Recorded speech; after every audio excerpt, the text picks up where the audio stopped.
Right, so, all right, me and Wyatt are going to be going through our case, case 5. So we had our, 36-year-old female? 36-year-old female. With shoulder dysfunction. So Wyatt's going to start by talking a little bit about our differential diagnosis and our hypothesis, and yeah.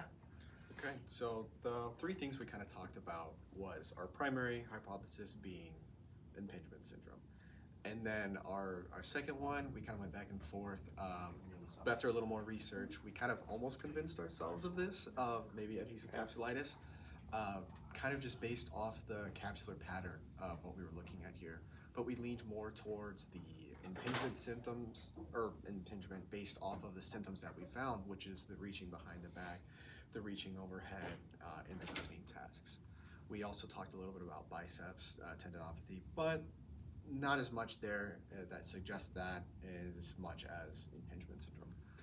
So I feel like that's a brief overview of kind of what we leaned into. Yes, that's a good, very, very nice overview. And then if we were looking to screen and stuff as well, screening, we would be looking, not really much there in this case, other than just having left-sided pain. So we always want to be more careful about that, especially just in a younger individual for sure. Just if they don't really know what happened, I think that that is going to be a very valid thing to be able to just talk about and look into.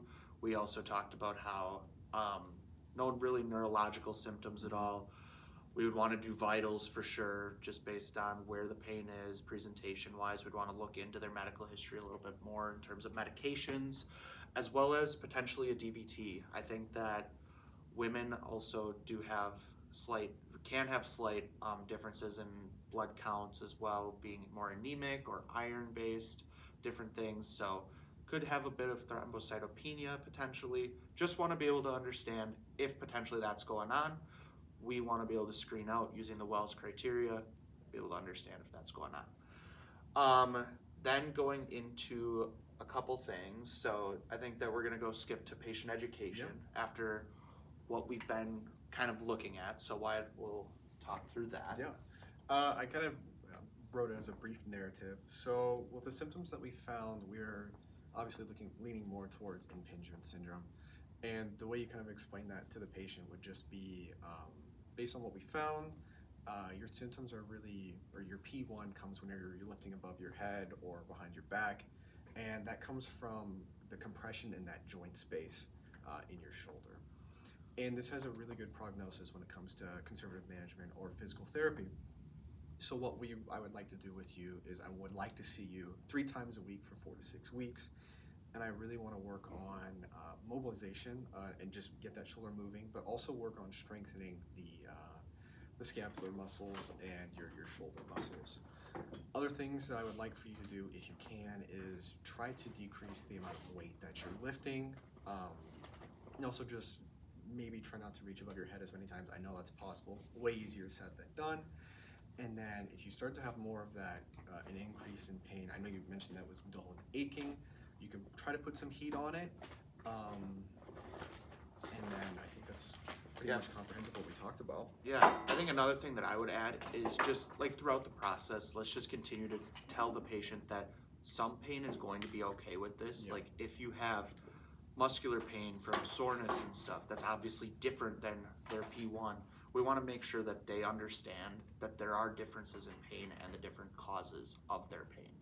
I also think that even if there is reproduction of their pain, if they would rate it on less than 3 out of 10 scale, I think that you can still progress them slightly for sure, and just continue to encourage them, hey, if you can rate this on a 3 out of 10 scale as being less than that, you're in a pretty good spot. So let's keep working through into that pain. Let's just avoid exceeding that margin and exceeding the idea of prolonged like pain going on and soreness beyond those days. So we want that pain to be quick.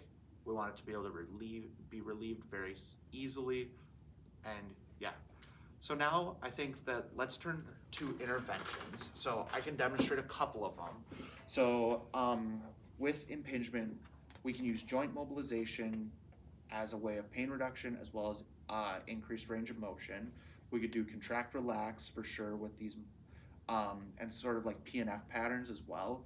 But things that I want to focus on are very early stages. I want to focus on ST, scapulothoracic, contractions, so like isometrics, scapular setting, shrugs. Then I want to move into more scapulothoracic mobility and postural changes, so like shoulder setting, and then also scapulohumeral rhythm, where we're going to be working on some serratus punches, and also one with the postural would be rows, so we're able to get more extension. So a couple of them that I'll show first is I'll have Wyatt stand up.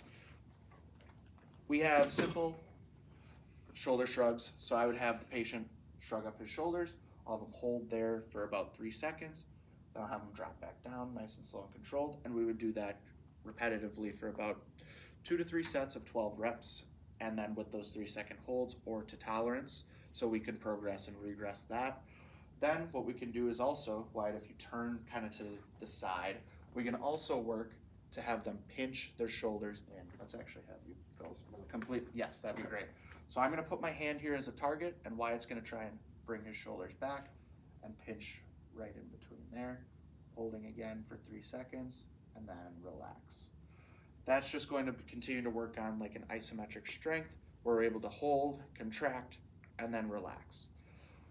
Next one we're going to do some rows. So I'll hold the band in this case. Generally they'd want to find a doorstep, but I'll give Wyatt these. And what we're really looking for is engagement at the ST joint rather than movement being initiated at the shoulder. We really want to focus on that shoulder setting and that retraction aspect. This would be a glorious progression too to what you just talked yes, about. Yes, it too, would. so. It would. Yep, perfect. Good. And then last one, we'll do a little bit of mobility and scapulohumeral rhythm. I'll have you lay down for me. I don't know where that dumbbell went. There it is, right behind the camera. I'll have you have the patient hold this, and we're going to do a serratus punch. So again, we want to really make sure that the patient is initiating from their ST joint. So I'm going to find the purchase on that scapula and just try and focus for Wyatt and kind of cue him physically and tactilely to bring it up.